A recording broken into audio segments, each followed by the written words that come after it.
وجيها نخلي عندك سيدي بنظره، وانا عبدك وعاهد فاطمة الزهرة. أبد والله يا زهرة ما ننسى حسينا، أبد والله يا زهرة ما ننسى حسينا، أبد والله يا زهرة ما ننسى حسينا، زهرة ما ننسى حسينا، أبد والله يا زهرة ما ننسى حسينا. خادم واقف ببابك وابكي لمصابك، يا معيني يا معيني، عايش ليلي ونهاري واجمل اذكاري بالحسيني بالحسيني. خادم واقف ببابك وابكي لمصابك، يا معيني يا معيني، عايش ليلي ونهاري واجمل اذكاري بالحسيني بالحسيني. حديث الهادي يوضح لديني، حسين مني أنا من حسيني.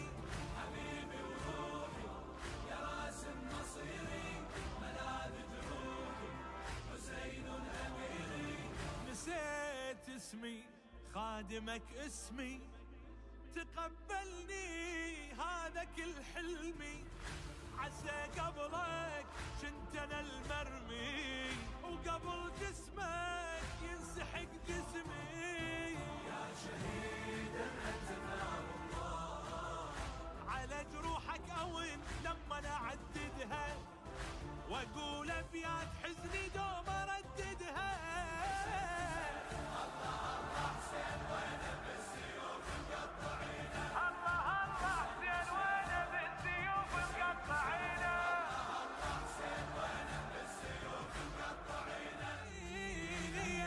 يا فاطمة قومي إلى الكفوف، هذا حسين طعمة السيوف، يا فاطمة قومي إلى الكفوف، هذا حسين طعمة السيوف، يا فاطمة قومي إلى الكفوف، هذا حسين طعمة السيوف. تدري نيتي وحبي محترق قلبي، عالزيارة عالزيارة رايد أهمل العبرة، وانظر الحاضرة والمنارة والمنارة. تدري نيتي وحبي محترق قلبي، عالزيارة عالزيارة رايد أهمل العبرة، وانظر الحاضرة سيدي والمنارة. مع المشاية عساني أجيلك، إمام ادعيلي دخيلك دخيلك. يا راسم مصيري ملاذ جروحي حسين أميري.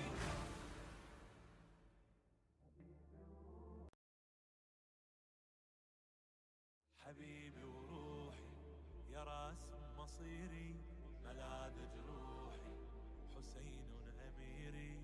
حبيبي وروحي يا راسم مصيري، ملاذ جروحي حسين أميري. حبيبي وروحي يا راسم مصيري، ملاذ جروحي حسين أميري. سمعت اسمك أنا من صغري، صرت أبكي والطمى صدري.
السلام عليكم.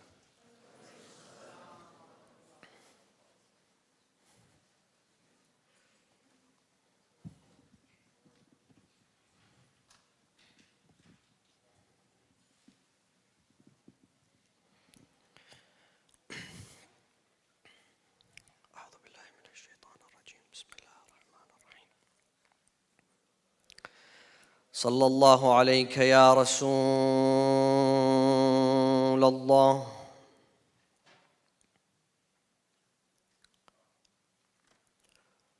صلى الله وسلم عليك يا سيدي ويا مولاي وابن مولاي يا أبا عبد الله، يا رحمة الله الواسعة، ويا باب نجاة الأمة،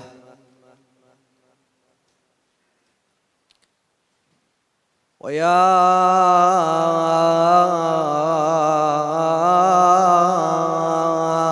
عبرة كل مؤمن ومؤمنة،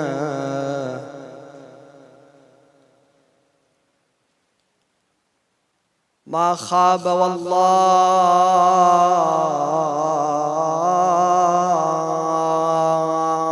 من تمسك بكم، وأمنا من لجأ والتجأ إليكم. يا ليتنا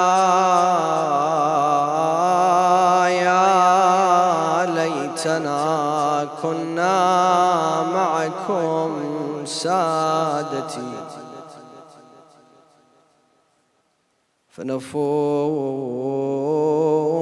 فوزا عظيما.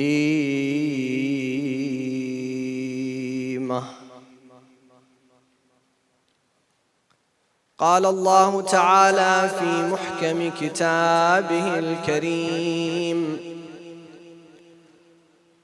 وقوله الحق وهو أصدق الصادقين.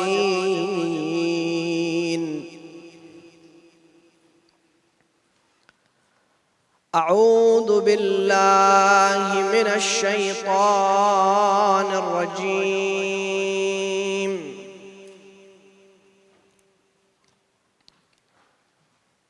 بسم الله الرحمن الرحيم. وأنكحوا الأيام منكم والصالحين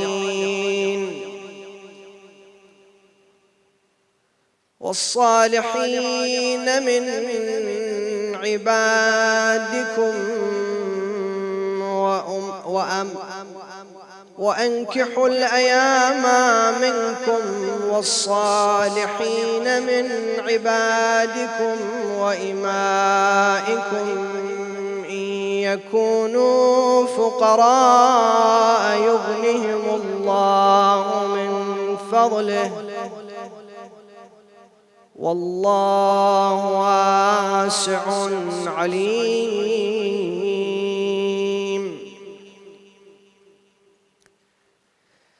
Swear your gathering with the remembrance of Muhammad wa Ali Muhammad.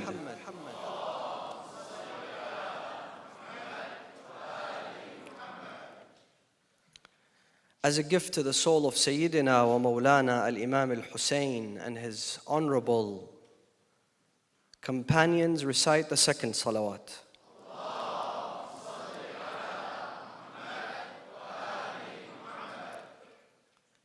For Allah to shower onto this gathering with His infinite mercy and compassion, and to hasten the reappearance of Sayyidina wa Mawlana Sahib al-Asri wa Zaman recite the third salawat with the loudest of your voices.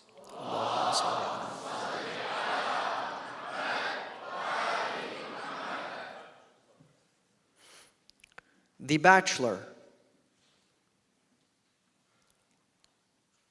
arguably one of America's favorite TV shows.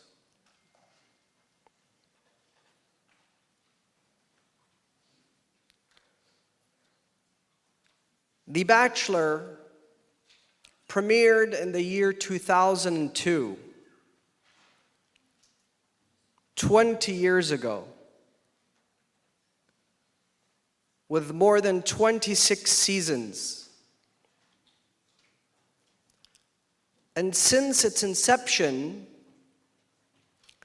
the show's gained more popularity and relevance. For millions of Americans, for millions of people around the world, The Bachelor has become an integral part of their lives. Some shows, a single episode would attract tens of millions of views. While they only spend $2 million per episode, they gain $90 million of advertising revenue. Not only that, now there is something called the Bachelor Nation, where millions of people around the world identify themselves to this show where they want to know the nitty-gritty and the small details in the life of the bachelors. What happened to them? What are they doing now? What are they going to do tomorrow? What car are they driving? Where do they live? How much is their income? People spend their precious days and nights wanting to know the details about the Bachelor's Nation. What's this show all about?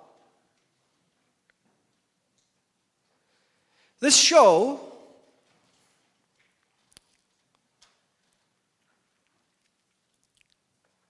has one bachelor and 25 young, beautiful, attractive blondes,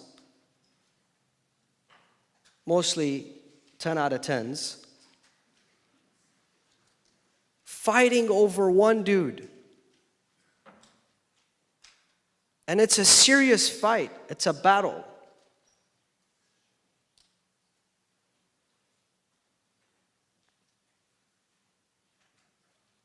And people sit there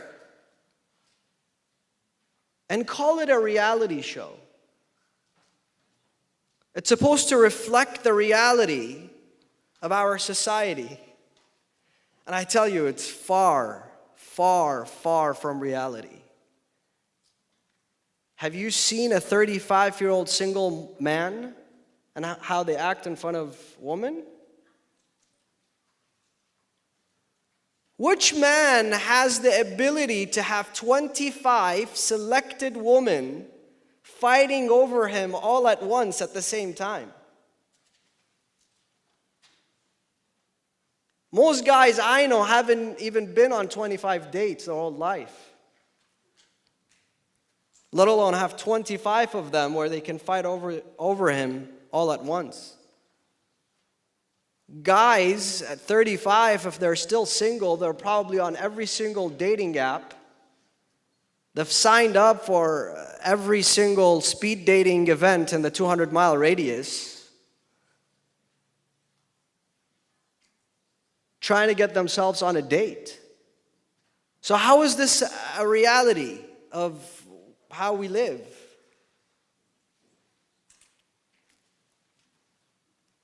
And what's funny about the whole situation is it's somehow supposed to be romantic. This is the most romantic reality TV show ever. There's nothing romantic about it. And the problem is, it's changed the way people behave and people think, especially the young men. It's been on for 20 years, so it's changed a lot of the culture, the way people behave and think. So there's people watching at home. And they start thinking like, he's the Bachelor, and now girls have to fight over him. And I really don't know why they don't put out a disclaimer in the beginning of every show saying, look, don't try this at home. This may cause serious injuries or damage. And I've seen, I travel a lot, so when I travel, some of the young men come and invite me to their homes. So we can sit together and speak. So they tell me, Sayyid, we're inviting you to the crib, to the bachelor's pad, right? And when you show up there, it does not look like a crib. It looks more like a dungeon or a prison cell. And I ask them, I say, brothers, why aren't you married? You're 30 or 35, 37. Why aren't you married? So I say, to be honest with you, there are no good girls in our community.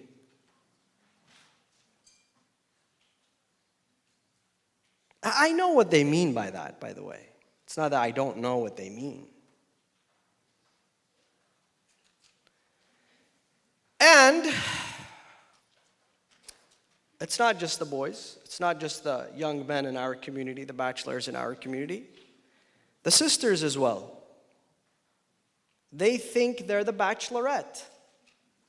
And that's another show that was started in 2003. What's this show all about? This show is all about 25 grown men fighting over one woman.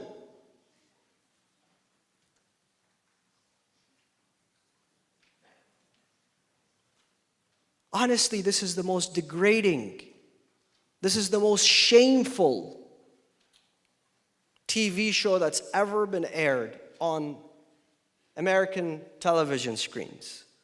Each of those shows, believe it or not, generate more than 250,000 tweets.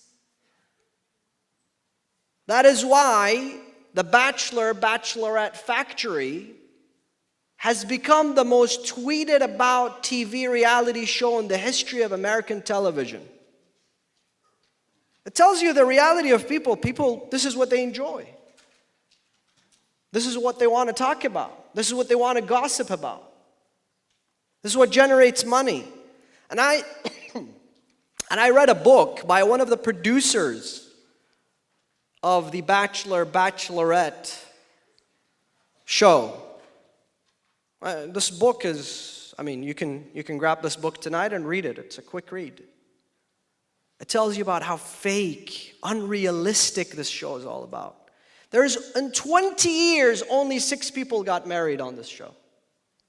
And somehow it's supposed to create this romance and people get to know each other. And then when you choose one person out of 25 who have been selected through hundreds of thousands of applicants, when you choose that one person out of the 25, you're thinking, I should live happily ever after with this person for the rest of my life. Because this person went through so many filters. And I chose this person amongst 25 others. Those beautiful 25 blondes that come, mostly with very low IQ, you would think that this would be a good match. Only 6 people have gone married, and guess what? This producer says that they were paid to get married.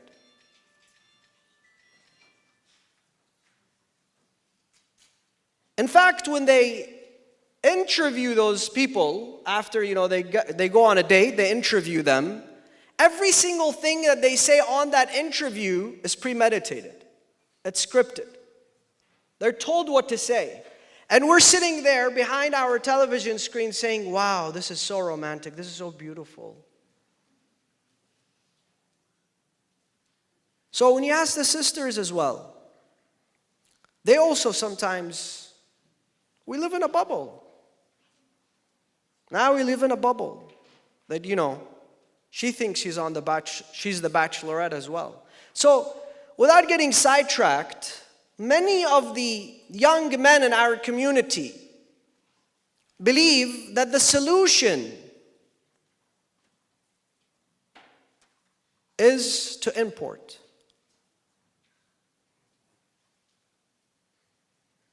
What do I mean?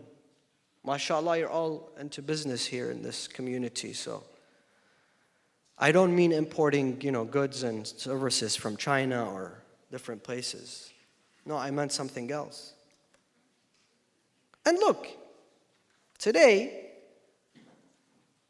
with the currency so destabilized in our countries back home, devalued in Iran and Iraq and Turkey and Lebanon, and you show up there with dollars,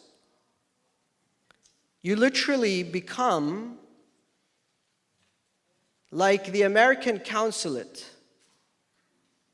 You get so many visa applications every single day. And, a lot of people have only seen Disneyland on TV and pictures, so many people want to come and see what America is all about.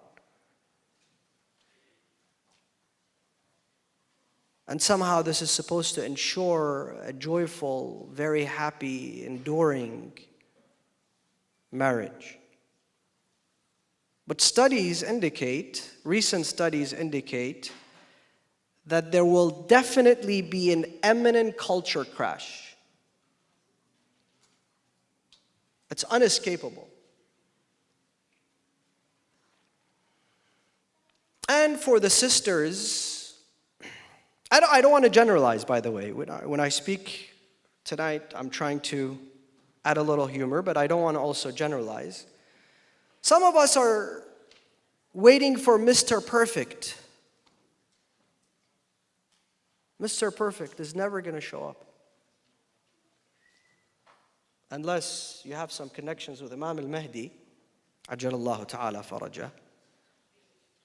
Mr. Perfect is never going to show up because he doesn't exist. There's no such thing as Mr. Perfect that's going to come and sweep you off your feet.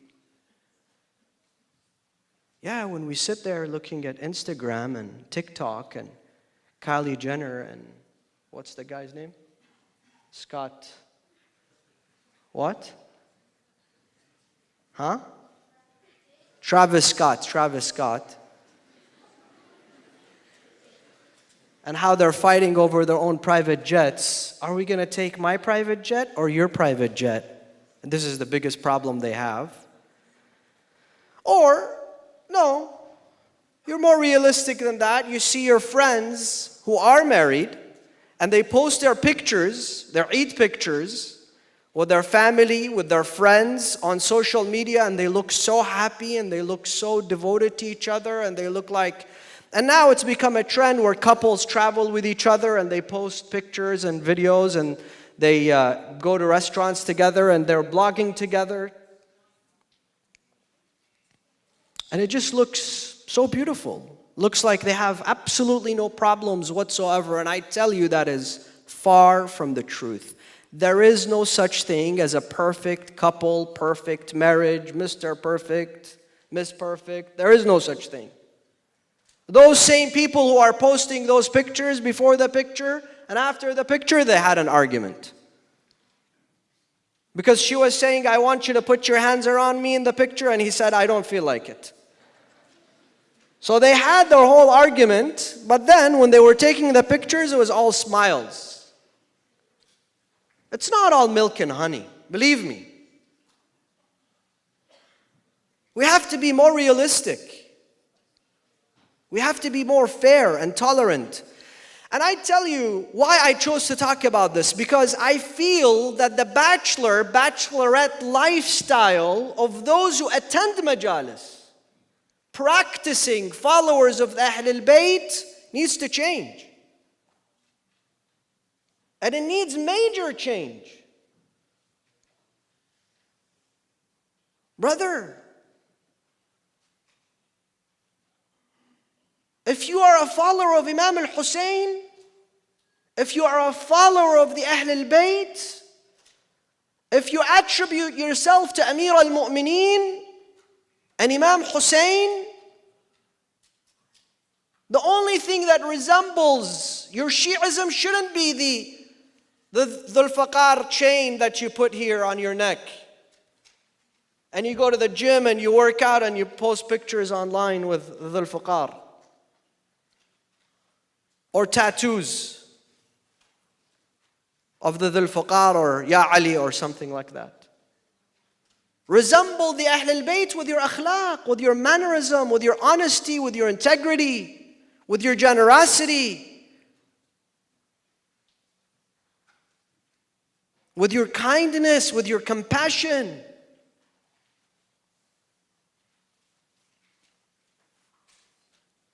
And I want to talk about some common mistakes that single folks make. Why? Because you're at an age where you are about to start a very important, integral part of your life, and that is marriage. And I tell you, brothers and sisters, marriage is the most beloved institution in the eyes of Allah subhanahu wa ta'ala.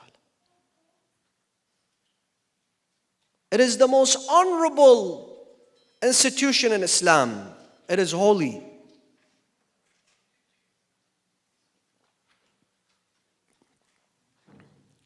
Would you ever consider being unholy in front of the Kaaba? Would you stand in front of the Kaaba and do something that is immoral? Would you commit a sin?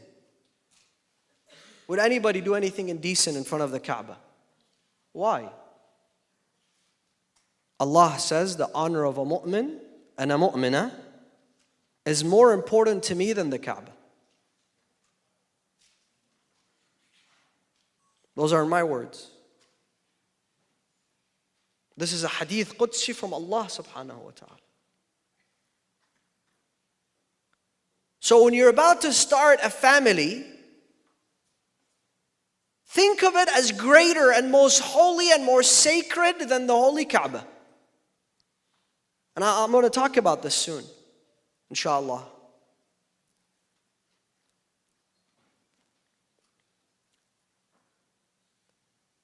And I see that people today are making common mistakes. And this is what the guys mean when they say there is no good girls in our community. There are plenty of good young women in our community. And this is what the sisters mean, the ladies mean when they say there are no good men in our community.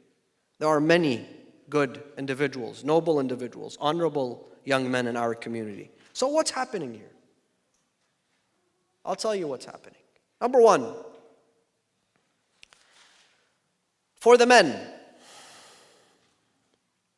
you ain't no Drake. Please, understand this. What do I mean? Some guys, the way they reflect themselves, they portray themselves, is that he is, number one, on a permanent vacation. He's on a permanent vacation. Always going around, smoking argila 4 a.m., posting 4 a.m., he's smoking argila, shisha, at the shisha joint. He's irresponsible. Seems like he's the most careless dude ever. Obviously, nobody wants to start a family with you, my brother. Before you think of marriage, and before you complain about there are no good girls in our community, you have to start with your own self. Stop thinking about marriage for a moment. Stop thinking about wanting to find someone. You have to settle down yourself. You have to start acting with responsibility as an adult. Ask yourself, if I was a woman, would I want to marry myself? Would I want to marry, you? And answer yourself. That is something very serious to think about. So what should I start with? Start with fixing your bed when you wake up in the morning. Make your bed. You think this is funny? I swear to you, wallahi, many of the men in our community. It takes 30 seconds. Make your bed.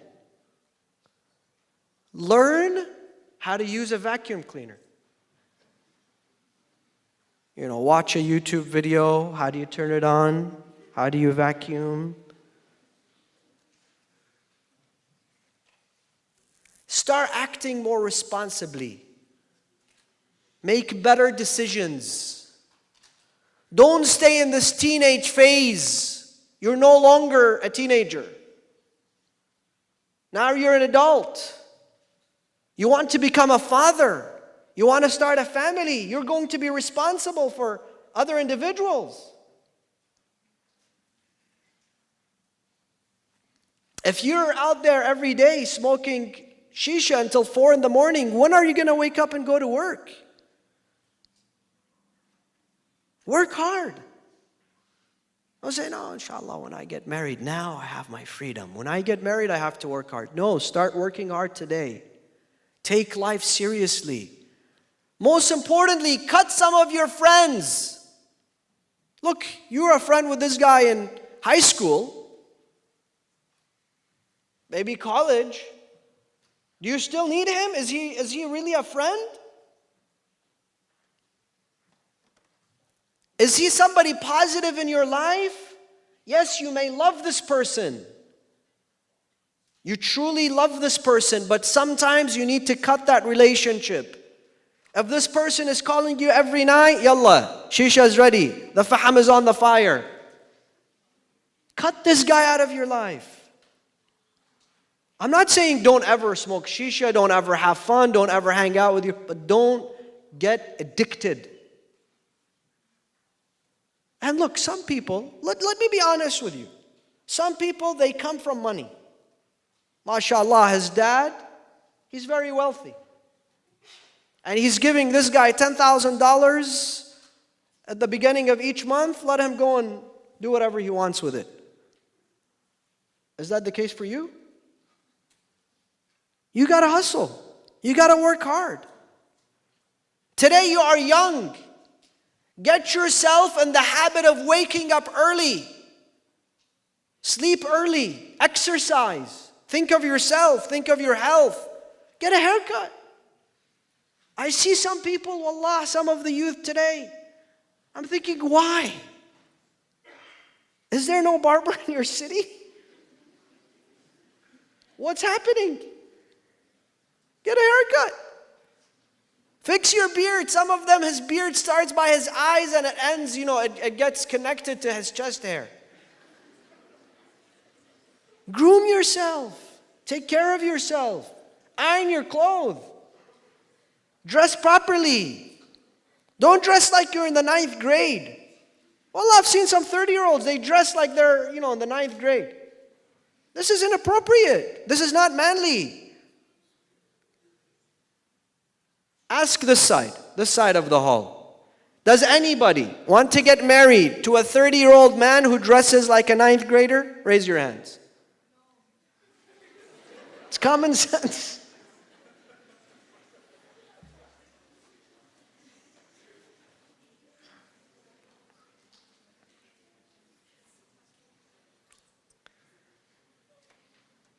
Those are very important things, brothers and sisters. I kid you not, because I see people now in their 30s and they're still single. And look, things have changed. Go read Pew. You know, in the 90s, in the 80s, people were getting married in their 20s. Then it shifted in the 90s to 25s. Now it's shifted to 30s. People like this comfort. You know, I'm going to just be lazy. I don't want to be responsible for anybody or anything. I'm just going to live single for the rest of my life. Yeah, whenever, maybe I'll get married. This maybe I'll get married doesn't work in Islam. In Islam, the reality of the issue is if you stay single until you're 30, you've piled a lot of sins. Do not fool yourself. Allah subhanahu wa ta'ala, Rasulullah tells us, if you want to purify yourself and face Allah on the Day of Judgment with purity, with honor, with integrity, with less sin on your backs, get married. That is why when you get married, what happens? من تزوج فقد أحرز نصف دينه. You complete half of your faith by getting married. You protect yourself. You protect your integrity. So the first thing, brothers, before you think of marriage, because I know people who do get married before they change those habits, and he's still sleeping until noontime, and his wife is working. He's still going out until 4 a.m., smoking shisha with his friends. He's still on constant vacation. He still doesn't make his bed. He doesn't feel responsible. That marriage is bound to break. That's why we have skyrocketing divorce rates in our community now. Once you change your habits, you feel good about yourself, then you will attract the right individual, I guarantee you. You don't have to look for them in the wrong places. They will come to you. Allah will send them in your way. Now, sisters, please remain seated during this portion. Keep calm.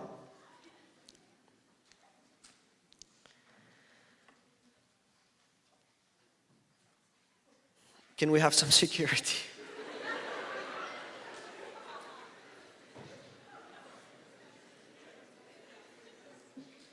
Look, for the sisters, I'll say this. I'll say,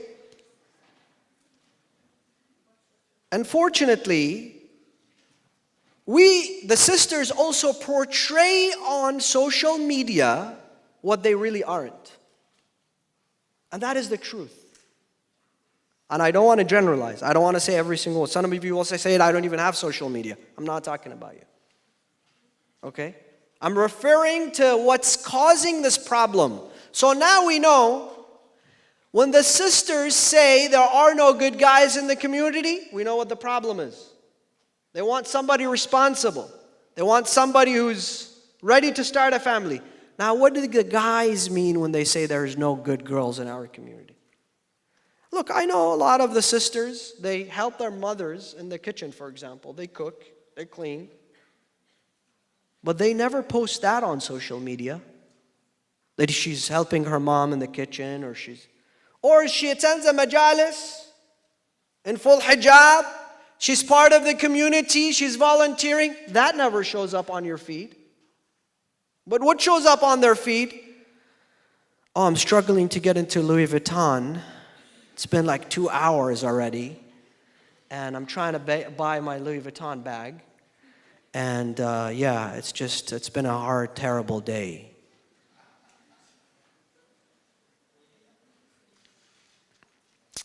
And yes,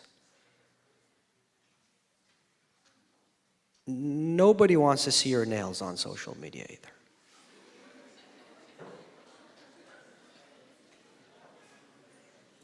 I just got out of the salon and, we all know you have nails. It's normal. Every human being has nails. Men don't want to marry your Louis Vuitton purse nor your nails. Believe me. A man who's ready to get married wants to marry you for your akhlaq, for your morality, for your ethics, for your patience, for your community service, for your haya. This is the person you should attract, at least. This is the person that is ready to settle down. And that comes off as superficial. You may not be a superficial person, a materialistic person. But that is intimidating. It's intimidating. This guy is thinking if she's buying herself a Louis Vuitton purse right now, I'd have to buy one every single year. And that's only for her birthday, and then comes the anniversary, and then comes this, and then comes that. I'm not ready for that. Believe me, it plays a huge role. At this moment, this is indeed not a joke. I guarantee you. Now let's ask this side. Do we even need to ask? There you go. Take this from me. I know many of you will be upset. Some of you will not like what I'm about to say. If you're a single woman, prior to getting married, give up the Louis Vuitton bag. Give it up. Donate it to me. I'll know what to do with it.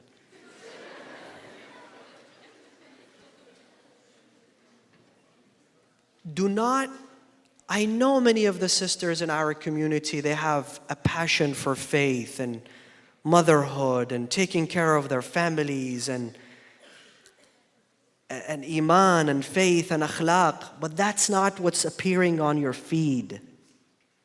That's not what you're showing others.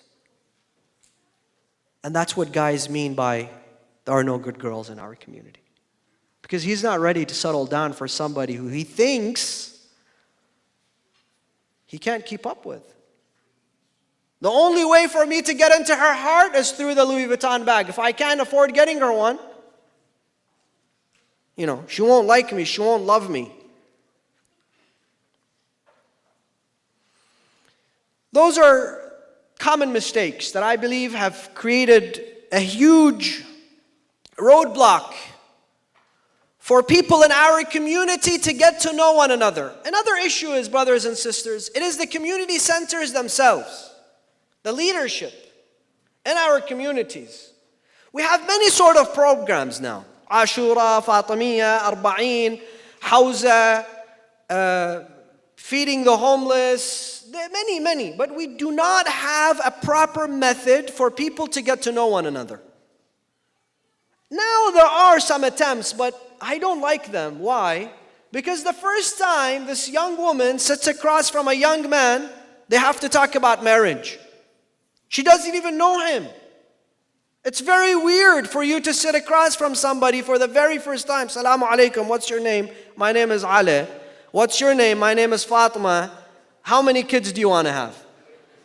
It's weird.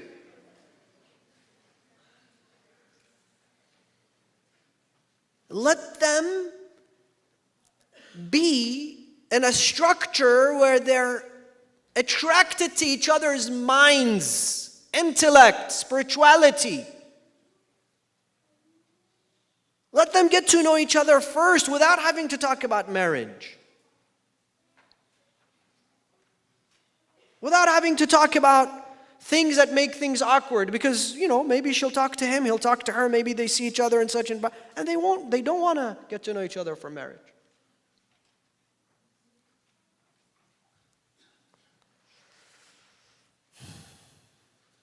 The second item on my list that I want to talk about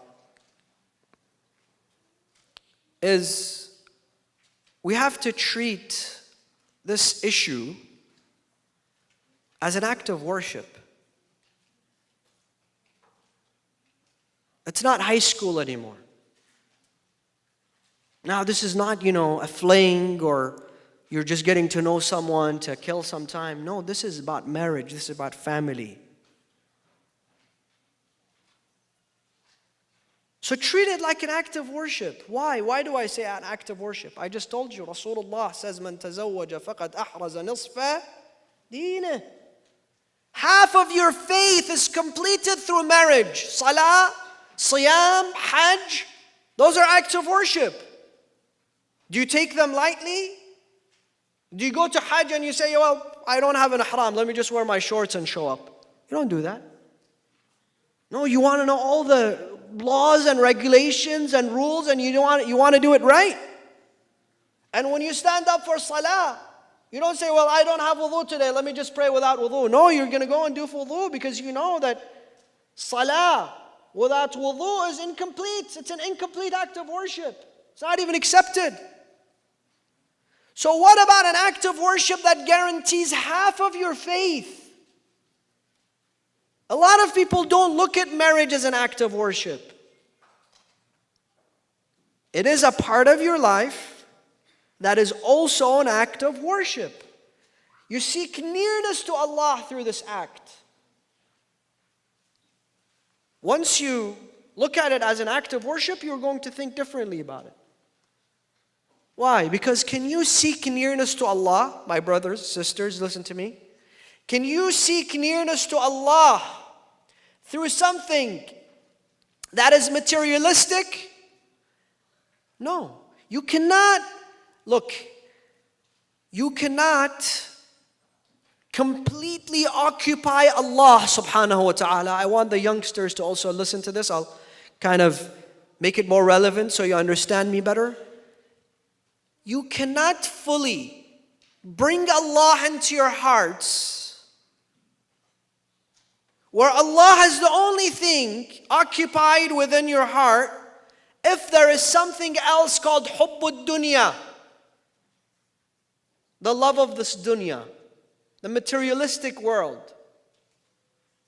Now that could be, love for popularity, that could be love for money, that could be love for political gain, that could be love for, building an empire, whatever it is. And I've said this before, it doesn't mean that you go broke, it doesn't mean that you don't work, it doesn't mean that you don't enjoy this life, no. But you don't let those things control you. You are in control. They are at your disposal. They don't make you who you are. You honor the money, you honor the house, you honor the car, you honor that political position. Not vice versa.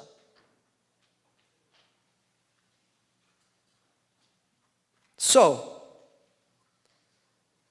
when it comes to marriage and this act of worship, don't look at materialistic things because you cannot seek those things and go towards Allah with them.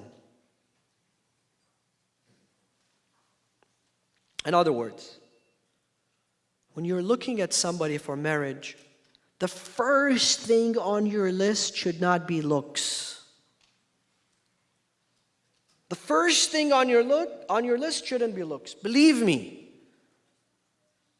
I know many people who have gotten married only because of looks, and soon enough it's faded away. Soon enough, she's no longer beautiful in his eyes. And vice versa, soon enough, he's no longer beautiful in his eyes. Rasulullah sallallahu alayhi wa alihi wa sallam, sallu alayhi bi'ala aswatikum.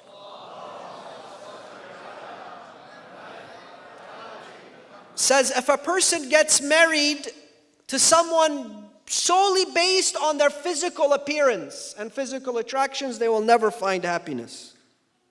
This is Rasulullah, not Jawad Qazwini. Rasulullah says this.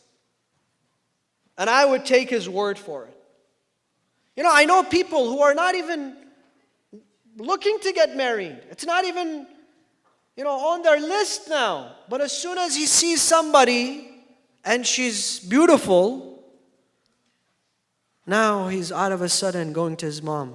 Halla biddi atjawaz.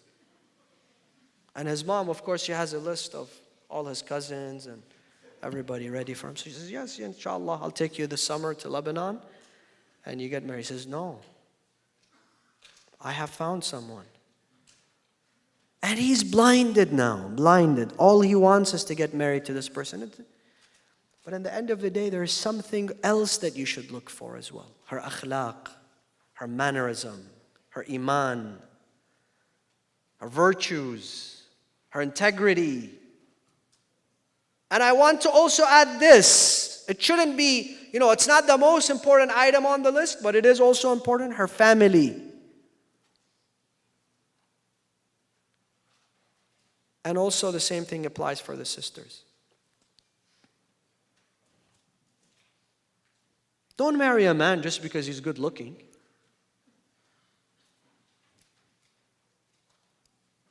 And the second is money. It's embarrassing to say. It's not the nicest thing to say, but it's real, so I'm going to have to say it. I'm not here to please anybody besides Allah subhanahu wa ta'ala. I see some men going after a woman just because her father-in-law is a millionaire. He wants to marry the father-in-law's money. Shame on you. What kind of man are you? What kind of man are you? You're not even a man. To marry a woman because of her dad's money?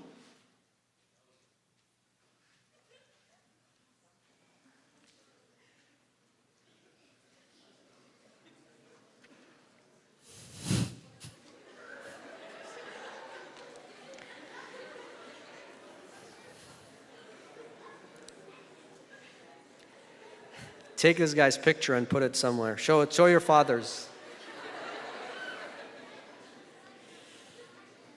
And sisters as well. It's nice. It's nice to marry somebody who's stable. It's nice to marry somebody who has a job. It's nice to marry somebody.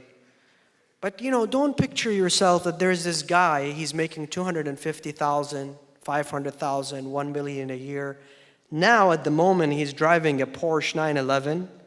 It's convertible, and you picture him, he's sitting in a minivan with 2 cute car seats in the back, and he's driving and taking you on a road trip. The truth is that's probably never going to happen. And after you marry this man who's very wealthy, who's rich, who's doing very well for himself, he's probably working at least 15 hours a day, 14 hours a day. He's probably working 7 days a week. Are you ready for that? Or after a year or two, you're going to say, well, Habibi, I've had enough money. I have the Black American Express. I shop. I'm bored now. I want you to spend more time with me. He says, I can't. This is who I am. I'm a CEO of this company, and I'm, thinking of pursuing my plans and this and that. And next thing you know, the money is meaningless now. So what do we base marriage for? What is the criteria? The criteria is told to us by the master of this majlis, Al-Imam Abu Abdullah Al-Hussein.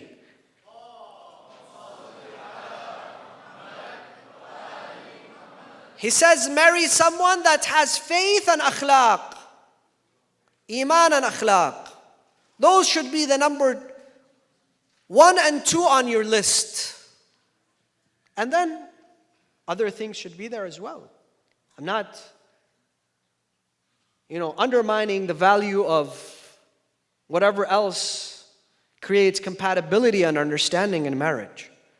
But if there is everything, there is money, there is looks, there is wealth, but there is no akhlaq, he gets an F. If this woman, this young woman, every single box is checked, except iman or akhlaq, she also fails. Do not make this mistake.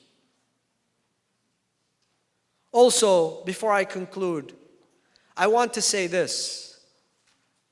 While in the process, while you're a bachelor and bachelorette, getting to know another person, making, the necessary steps for the big decision in your life, please take this very seriously.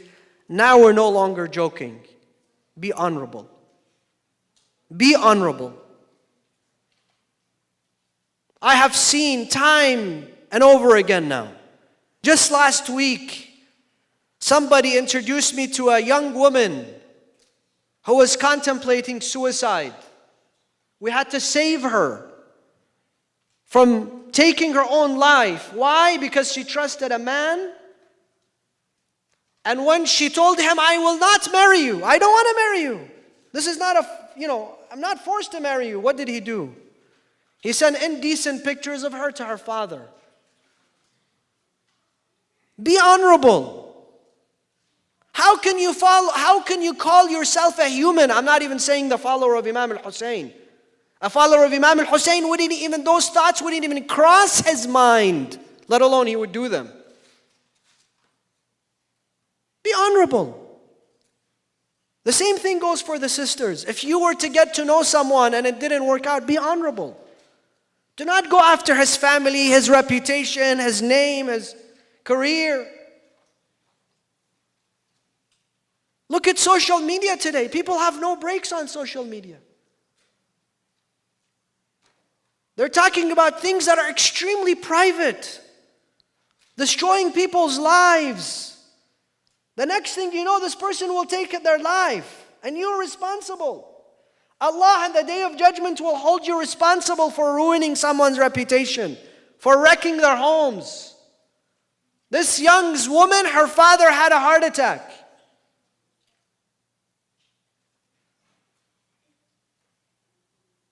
And you better believe she's not going to marry him now. Be honorable, brothers. Fear Allah. I'll say this on the minbar of Imam al-Hussein. Maybe if you skip your salah once here and there, Allah subhanahu wa ta'ala, it's not halal, it's not okay. I'm not telling you it's okay. But Allah subhanahu wa ta'ala will forgive you, and there is something called, what? Qadha. You do qadha. You stand up, you say, oh Allah, I was stupid, I didn't pray, now I'm going to pray. Allahu Akbar, qadha. Allah will forgive you. Siyam, qadha, Hajj. You had to go to Hajj. This year you couldn't go, you go next year. But if you wreck someone's home, there is no qadha. There is no making up for that. If you go after someone's reputation, and many of the times we don't even know if this is true or not. When a rumor is spread, people will start spreading it like wildfire as if it's a fact. As if they've seen it with their own eyes and they've heard it with their own ears. Rasulullah tells someone who is spreading a rumor, he says, think about what you're saying. He says, Ya Rasulullah, no, He took him out, he says, look at the sun. Does the sun exist? He says, yes, I saw it with my own eyes. He says, if you see something like this, then you can be a witness. If you're not as sure as what you're seeing now, don't speak of it. And even sometimes you see something, you hear something, and you know it's true. You saw it with your own eyes, you heard it with your own. Why are you going and spreading those rumors? Why are you going after people's reputation and people's lives? This is why many people remain single in our community. Because somebody somehow said something, they didn't they didn't go on with the marriage, things didn't work out. Now those two families, their life plan is to destroy this young woman and this young man. Let it go. Move on with your life. She said no to your son, khalas. Move on with your life. Don't go after her reputation. Wallah, she's 35 years old. She's not married. I wonder why. You don't need to wonder why. It's none of your business. Or this guy, yeah, we heard this or that about him. Don't do that to anybody. And if, none of you do that, inshallah, but if, and for those who are listening to me elsewhere, if you hear such things, don't let it be music to your ears. Don't sit there and enjoy gossip. Because one day the same thing will happen to you. If you're sitting with somebody that gossips, it's just a matter of time until the bucket stops with your name. Stop them right there and then. Say, look, I'm not here for that. I don't need to listen to this. No, it's true. I don't care if it's true or not. It's none of my business. I have to fix myself. I have to fix my own problems. I'm a fallible person full of flaws. Why do I need to hear about other people's problems and their mistakes? And if you really care about this person, you genuinely care, you wouldn't talk about it in public. Because this is the new trend now. People talking about things on social media in an extremely aggressive way, and they say, just because we care about this person. Really? If you care about this person, you would find him, you would find her, you would call them, you would ask them, you would advise them. You wouldn't tarnish their reputation all over the internet or within the community. And sometimes you find people today, they're suffering. They're suffering. She's 30, she's 40 years old. Just because someone spread rumors about her, somebody spread lies about her, she's no longer married. And it's not fair. And if there is one thing that we ought to learn from the majalis of Imam al-Hussein is humanity, integrity, morality, ethics, akhlaq. Imam al-Hussein was not willing to compromise his principles of akhlaq even on the last moment of his life. Imam Zainul Abidin, this is your Imam. This is your Imam. You attribute yourself to Zainul Abidin. What does your Imam say? He says, if the killer of my father entrusted me with the dagger in which he cut my father's throat with, I would return his amanah to him. This is the integrity of Ahl al-Bayt. This is the akhlaq of Ahl al-Bayt. This is the morality of Ahl al-Bayt. And this should be the outcome. This is how we graduate from Ashura, brothers and sisters. We don't graduate just with tears for Imam al-Hussein or wearing black for Imam al-Hussein or dropping a donation in the donation box. We graduate with akhlaq, with morality, with ethics, with iman, with taqwa. And I tell you this in conclusion, my concluding statement is, if you're looking for someone, make sure they bear the love of Muhammadin wa Ali Muhammad.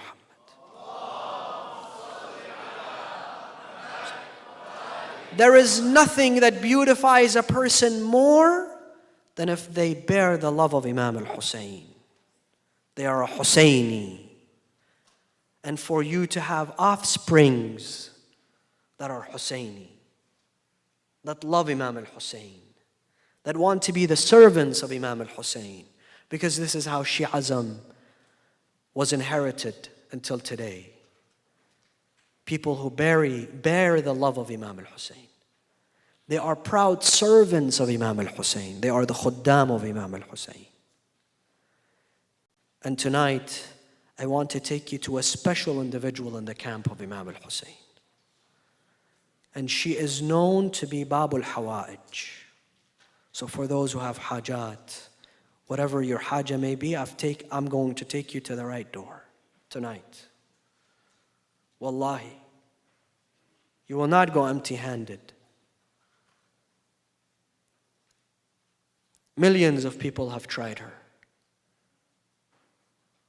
And she is the 3-year-old beloved daughter of Imam al-Hussein, Ruqayyah. Ruqayyah, who most resembled Fatima al-Zahra. Imam al-Hussein would tell Sayyidah Zainab, take care of all my kids, all my orphans. But specifically Ruqayyah. Why? Because she looks like my mother Fatima.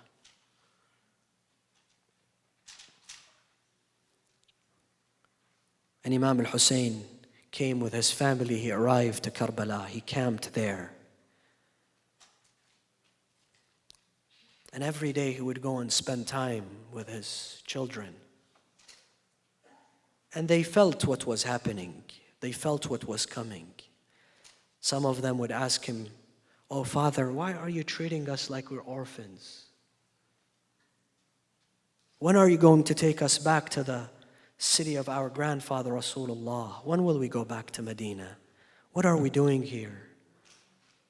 And soon enough, brothers, sisters, 25,000 men came. and stood in front of your Imam al-Hussein. And Imam al-Hussein started telling his family and children, preparing them for the aza, preparing them to be taken as captives, preparing them to become orphans. But to this little girl, she was inseparable from her father. She was so close to him. So on the 10th of Muharram, Imam al-Hussein came and he stood in front of the tents and he called out, Al-Wida', Al-Wida', Ahl Bayti, Al-Wida'. هلموا إلي يا رباب ويا سكينة ويا أم كلثوم ويا رقية الوداع الوداع قد قرب منكم الافتجار. They all came except Ruqayya. Ruqayya wasn't there. So Imam al-Hussein said, where's Ruqayya? They said, Ruqayya is not coming. She cannot say goodbye to you. So he went, he held her, he hugged her. They cried and Imam al-Hussein left. They took those children as captives. They took those children as captives. I want to tell you one line. Until they reached Damascus, Allahu Akbar. On the way, what they saw, what they heard, what happened to them, you all know. When they reached Damascus, after this long journey, this girl woke up in the middle of the night. She said, Amma Zainab, Aina bi al-Husayn. Where's my father Hussein? She said to her, your father has gone on a long journey. He will not return, but we will go to him. Allahu Akbar. She said, no, my father Hussein, he was just here. I was playing with him and I was telling him, oh Father, you should have seen what they've done to us throughout this journey. You should come and see the scars on the face and the back of my aunt Zainab. You should see how they were treating us. I showed my father my earring, my ears, and how they took off the earring from my ears. Where's my father Hussein? Ayna Abi al-Husayn? Her cries reached the palace of Yazid, this drunken man, this mal'oon. What did he do with the granddaughter of Rasulullah? Ya sahib al-zaman, anta al-mu'azza. We tell him, oh, our 12th Imam, we apologize. We apologize that you have to hear such tragedies and calamities that befell onto your household. But imagine what happened to the heart of Imam al-Hussein. We tell him tonight, Sayyidana wa Mawlana, Ya Aba Abdullah, we ask you in the name of your 3-year-old Ruqayya to take a glance at this majlis. Many of us have sins, many of us have hajat, many of us have come to you not for anything besides love that we bear for you in our hearts. All of us together. Ya Sayyidana wa Mawlana, inna tawajjahna.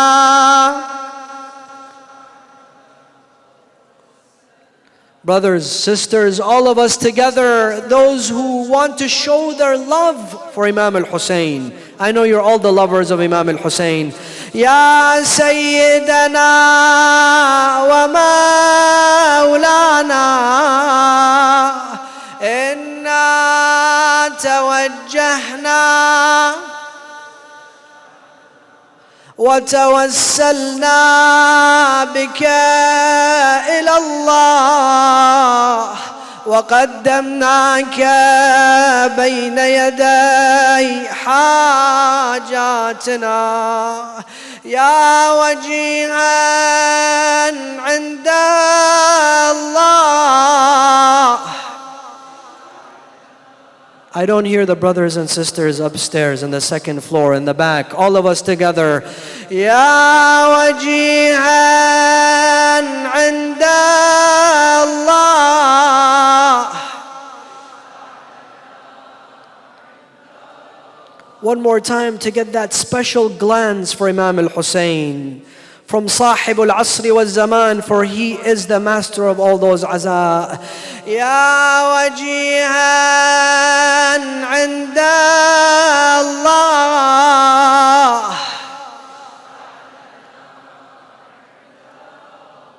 What did this mal'oon do? This mal'oon says, this cry of a girl, this girl, what does she want? She's crying, she wants her father. What did he say? Take the head of her father to her. They brought a basket, they put it in front of this little girl. She said, Inni ma talabtu ta'ama. I didn't ask for food. What did they bring for me? They told her, whatever you asked for is in this bucket. She came and she removed the cloth from the top of the bucket. She couldn't believe what she saw with her eyes. It was the head of her father, Abu Abdullah al-Hussein. But he looked so pale, he looked so different. His face was full of dust, his beard was full of blood. She took the head, she grabbed it, she held it, she said, Ya Abatah, man alladhi hazza ar-ra's al-sharif, man alladhi aytamani ala صغر سني. Allahu Akbar. We say to him, Ya Aba Abdullah, we are your servants and the servants of your family and the servants of your companions and the servants of your servants, and we are here only and only out of love for you, Ya Aba Abdullah. لبيك يا حسين لبيك يا حسين لبيك يا حسين. Brothers, all of you, especially the young men, the soldiers of Hussein, لبيك يا حسين. MashaAllah, MashaAllah. Now let's beat our chest a little bit as well. لبيك يا حسين لبيك يا حسين لبيك يا حسين. One more time. لبيك يا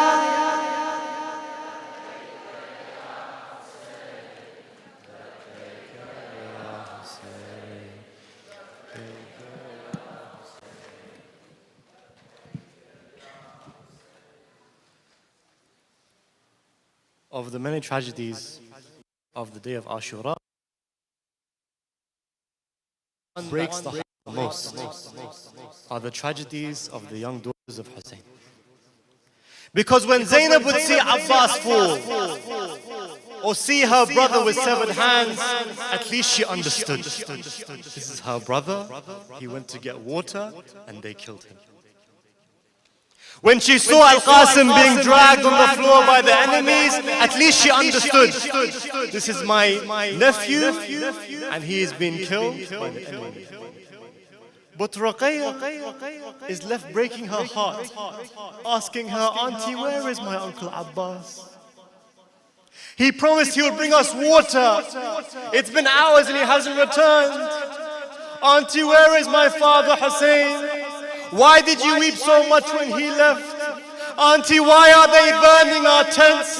Auntie, why are they slapping our cheeks? Auntie, why are they putting us in chains?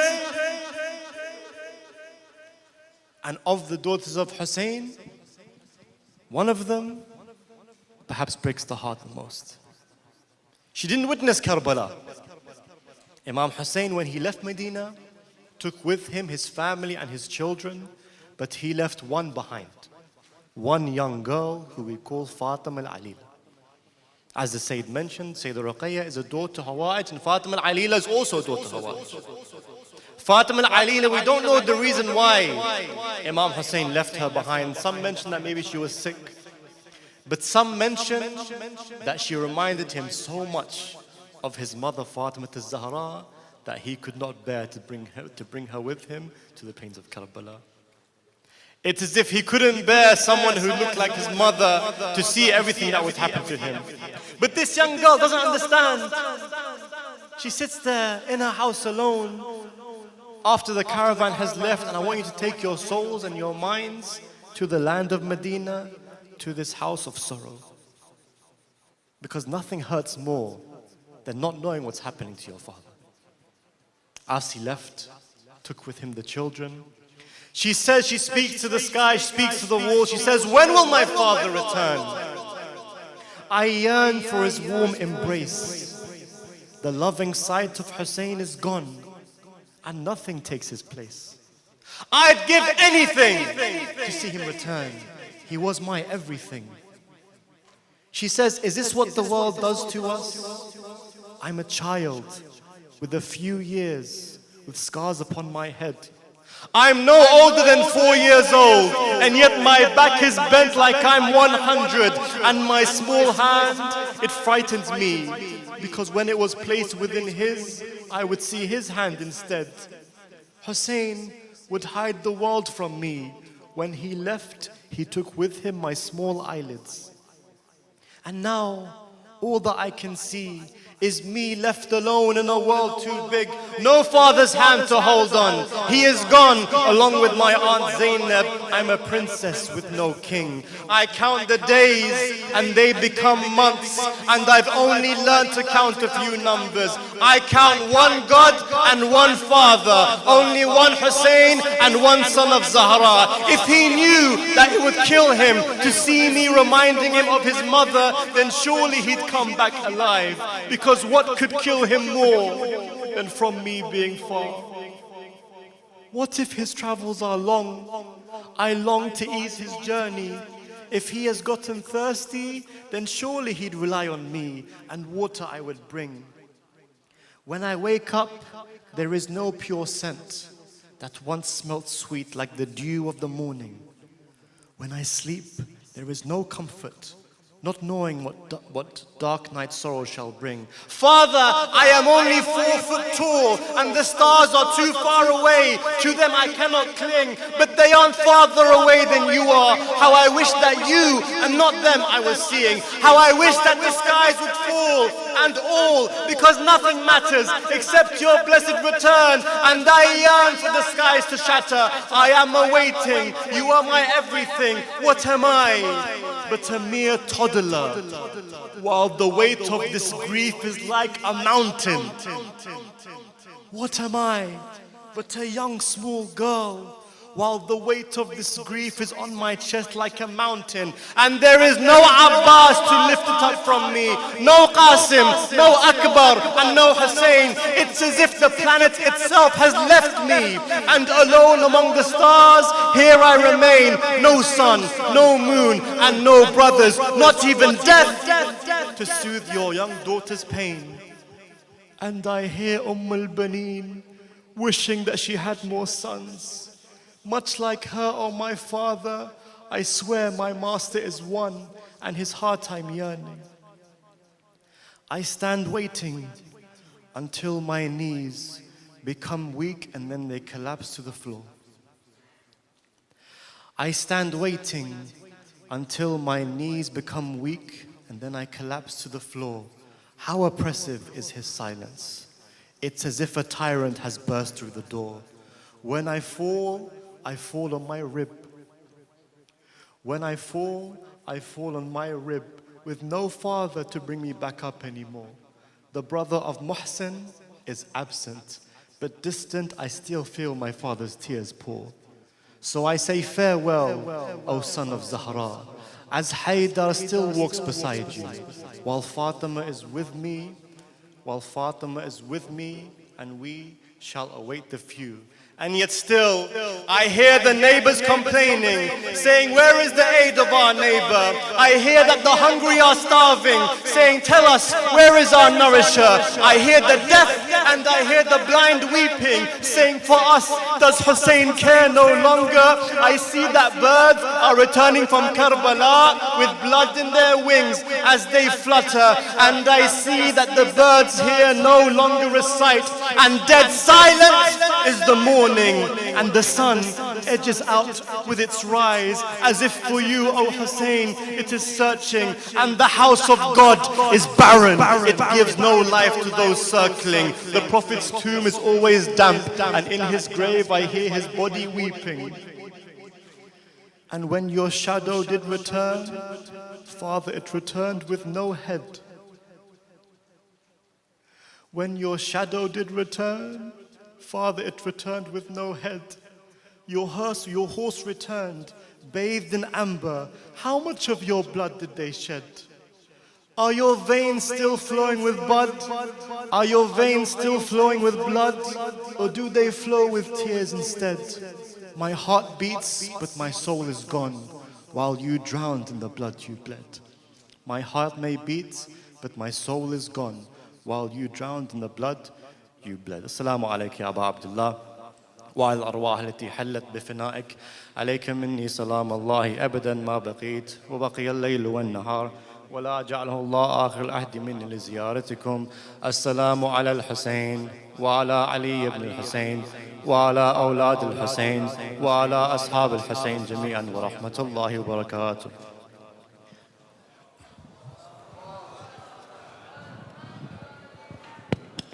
Let us rise, brothers and sisters. Bismillah ar-Rahman ar-Rahim. Allahumma kun liwaliyik al-Hujjat ibn al-Hasan salawatuka alayhi wa ala aba'ih fi hadhihi as-sa'ah wa fi kulli sa'ah waliyan wa hafidha وقائدا وناصرا ودليلا وعينا حتى تسكنه أرضك طوعا وتمتعه فيها طويلا برحمتك يا أرحم الراحمين.